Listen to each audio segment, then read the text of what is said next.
Assalamualaikum warahmatullahi wabarakatuh. Pada kesempatan ini kita akan melanjutkan kuliah kebijakan dan tata kelola hutan, yaitu kita akan membahas tentang penata kelolaan sumber daya hutan. Ini adalah tata guna tanah di Indonesia, atau dengan kata lain ini adalah penggunaan daratan di Indonesia. Jadi daratan di Indonesia itu nanti kita akan melihat di data statistik ada hutan konservasi, hutan lindung, hutan produksi, kemudian ada hutan produksi biasa, hutan produksi dapat dikonversi, dan ada areal penggunaan lain. Kalau kita total, jadi dari 1 sampai 5 ini adalah penggunaan untuk hutan. Atau dengan kata lain ini kalau kita total, itu ya sekitar 120,6 juta. Itu adalah kawasan hutan. Dengan kata lain, sekitar 64% dari luas daratan Indonesia itu adalah kawasan hutan. Jadi kawasan hutan kita itu sangat luas, 64% dari luas daratan Indonesia. Itu adalah kawasan hutan. Kawasan yang diperuntukkan untuk membangun hutan. Kalau kita perhatikan di negara-negara lain, misalnya di Finlandia atau negara-negara Eropa atau di Jerman lah, kita akan melihat bahwa hutan negara mereka itu sangat kecil dibandingkan hutan rakyatnya atau hutan privatnya.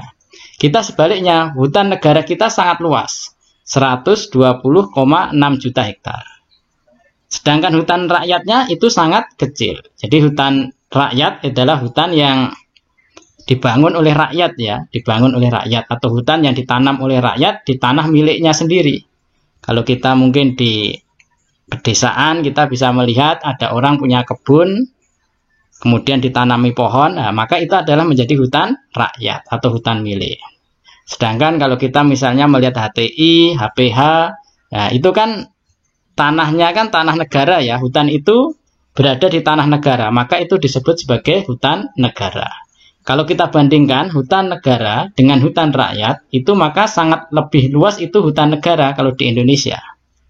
Kalau kita perhatikan sampai hutan negara itu kawasan hutannya 120,6 juta hektar atau sekitar 64% dari luas daratan di Indonesia. Itu tentu sangat luas sekali dibandingkan dengan negara-negara yang lain. Kalau negara yang lain kan ya hutan rakyatnya itu luas, baru hutan negaranya sedikit atau kecil. Kalau kita kebalikannya.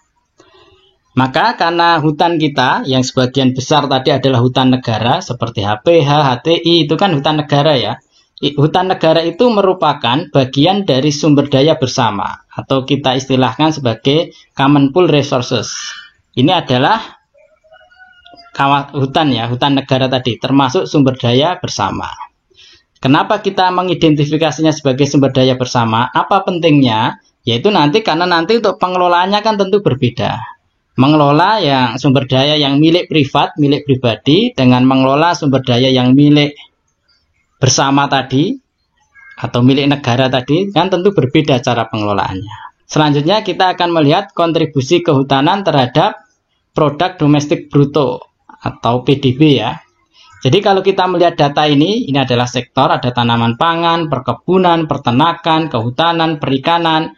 Maka kalau kita melihat kehutanan itu sebesar 0,62% kontribusinya terhadap PDB. Ini sangat kecil sekali dibandingkan dengan peternakan, perkebunan, tanaman pangan, perikanan. 0,62% itu sangat kecil sekali. Kenapa saya katakan sangat kecil sekali? Karena kita lihat bahwa luas kawasan hutan tadi sangat besar. Luas hutan kita, kawasan hutan itu sangat besar, yaitu 64% ya, 64% ya. Tapi dari sektor kehutanan ternyata kontribusinya terhadap PDB sangat kecil. Ini adalah permasalahan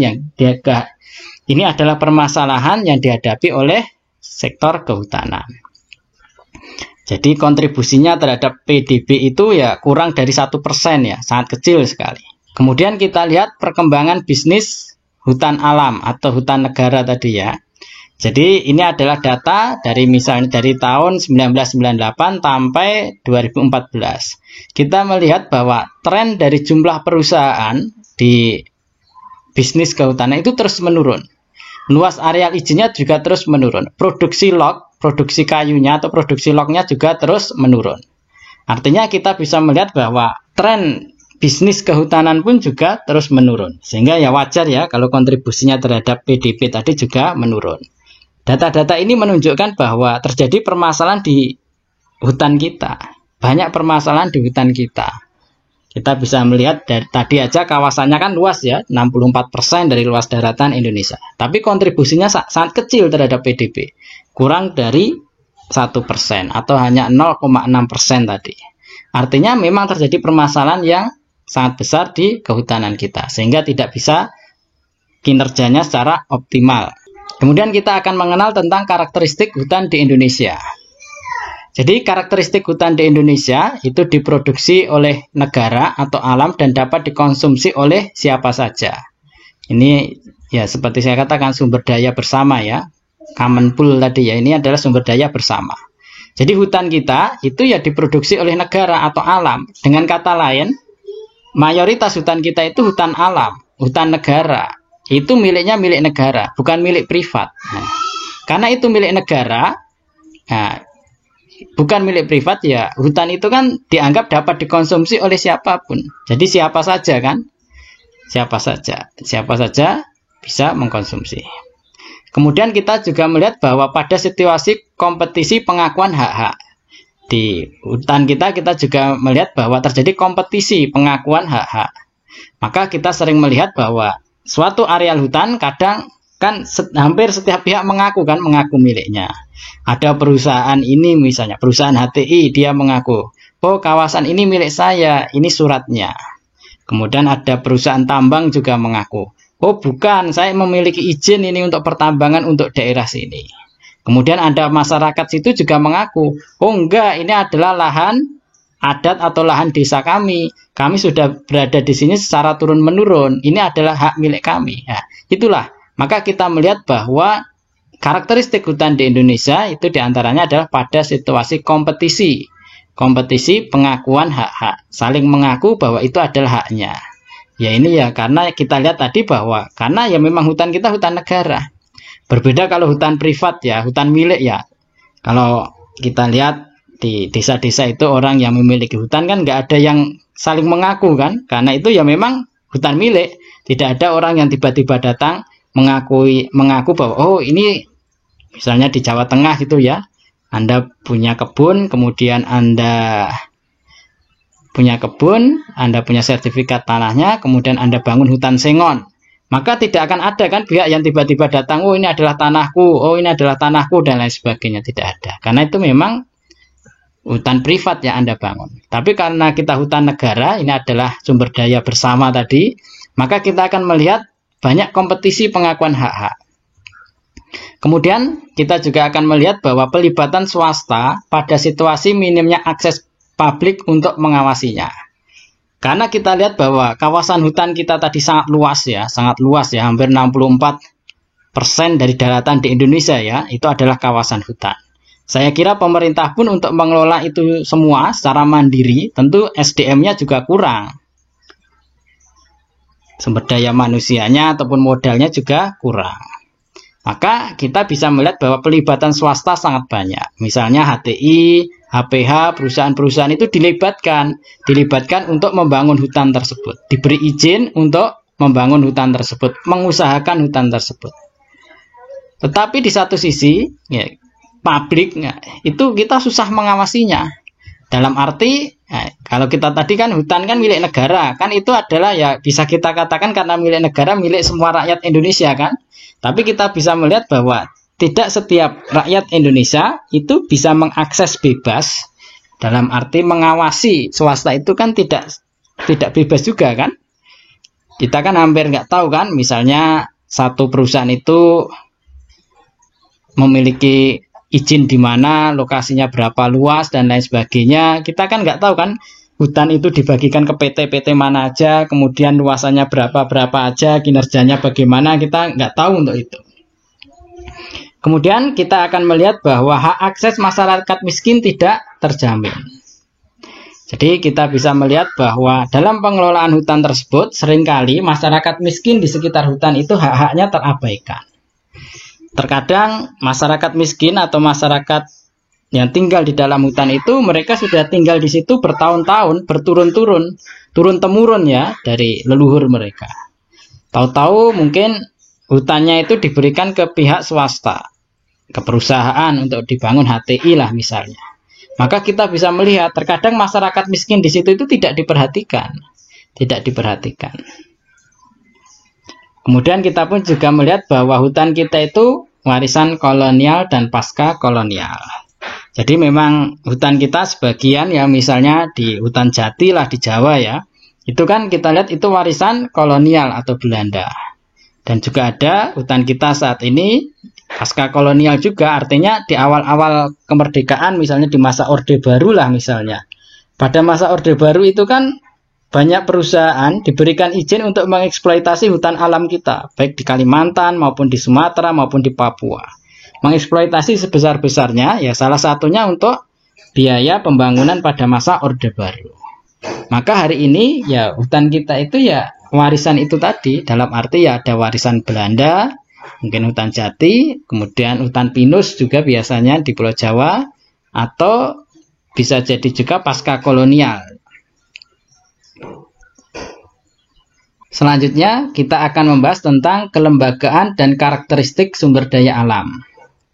Jadi kelembagaan sebagai aturan main dalam pengelolaan sumber daya alam harus dikaitkan dengan karakteristik sumber daya alam dan tujuan pengelolaan sumber daya alam itu.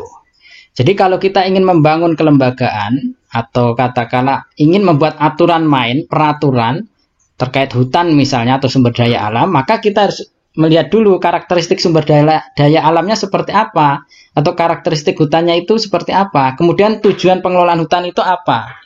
Maka itu harus kita perhatikan terlebih dahulu. Hal ini dimaksudkan agar strategi kebijakan pengelolaan sumber daya alam dibuat itu sesuai dengan karakteristik dan tujuan pengelolaannya, sehingga kinerja kelembagaan tersebut itu efisien dan efektif.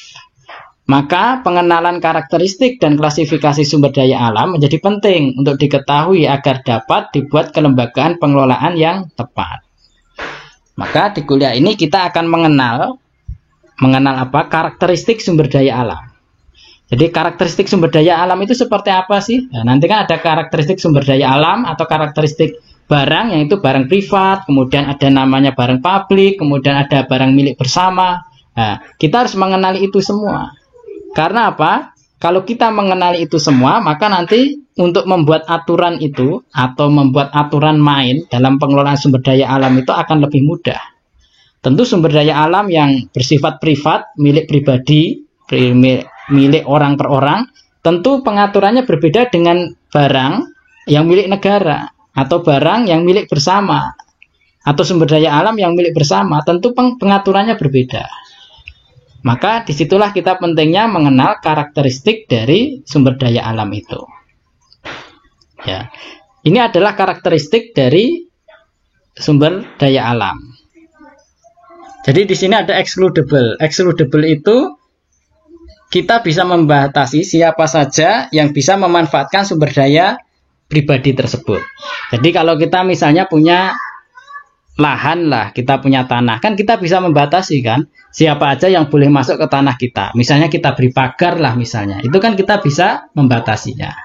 Atau misalnya kita memiliki mobil pribadi lah, kita kan bisa membatasi dalam arti siapa saja orang yang boleh menggunakan mobil milik pribadi saya. Itu kan kita bisa mengatur itu ya. Kemudian di sini ada non-excludable, artinya kita sulit sekali untuk mengatur atau membatasi orang-orang yang bisa memanfaatkan sumber daya bersama ini. Jadi kalau sumber daya bersama itu misalnya hutan ya, hutan di bawah penguasaan publik atau hutan negara ya tadi. Nah ini kan kita sulit sekali untuk mengatur siapa saja yang bisa masuk ke hutan kita misalnya. Jadi misalnya ada hutan lah, ada hutan misalnya 100.000 hektar lah. Kita kan nggak bisa memagari hutan itu kan, 100.000 hektar dipagari semua.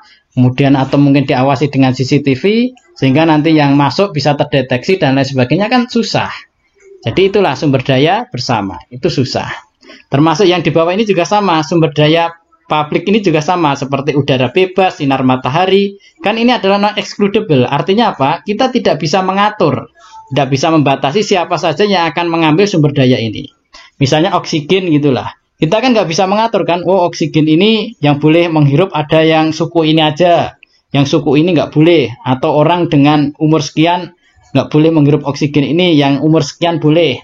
Kemudian sinar matahari juga sama. Kita kan nggak bisa mengatur kan, oh si A ini boleh dia mengambil, boleh berjemur misalnya, yang si B nggak boleh berjemur, kita kan nggak bisa. Ini adalah sifat dari sumber daya atau sifat dari barang yang non-excludable. Artinya apa? Kita tidak bisa mengatur atau mengecualikan siapa yang tidak boleh memanfaatkan sumber daya itu. Berbeda dengan excludable ini adalah sumber daya yang kita bisa mengatur siapa saja yang boleh menikmati sumber daya tersebut. Misalnya sumber daya pribadi tadi kan, kita punya mobil, siapa aja yang boleh pakai, kita bisa mengatur itu. Kita punya lahan, kita bisa mengatur siapa aja yang boleh masuk ke lahan kita. Kemudian sumber daya kelompok terdaftar ini misalnya seperti TV kabel. Kan melalui TV kabel kita bisa mengontrol kan, siapa yang bayar maka dia berhak mengakses TV kabel. Itu adalah ciri dari excludable. Kemudian di sini ada subtractable, kemudian non-subtractable. Artinya apa?